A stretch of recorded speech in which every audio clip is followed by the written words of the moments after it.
Welcome everyone, I'm excited to present to you this new YouTube video. Today's topic is how to become online tutor and where I find work. Whether you're here to learn something new, be entertained, or just kill some time, I guarantee you're in the right place.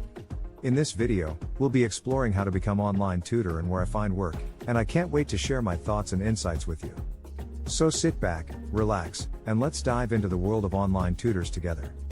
Don't forget to like and subscribe to my channel for more great content in the future. Without further ado, let's get started.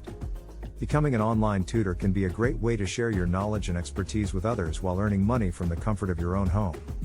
Here are some steps to follow. Determine your expertise. First, identify your areas of expertise. Consider your educational background, work experience, and hobbies.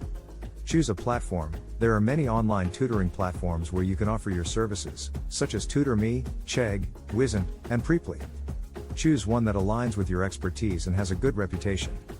Create a profile. Once you have chosen a platform, create a profile that showcases your skills, experience, and qualifications.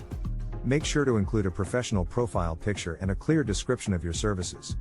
Set your rates. Determine your hourly rate based on the market rates and your level of expertise. Promote your services. Spread the word about your services on social media, among your friends and family, and on online forums related to your field. Keep learning and improving. Continuously improve your skills and knowledge to stay ahead of the competition. In terms of finding work, you can browse the job listings on online tutoring platforms or advertise your services on your own website or social media pages. You can also reach out to schools, colleges, and universities to see if they have any tutoring opportunities available. Additionally, consider networking with other online tutors and asking for referrals.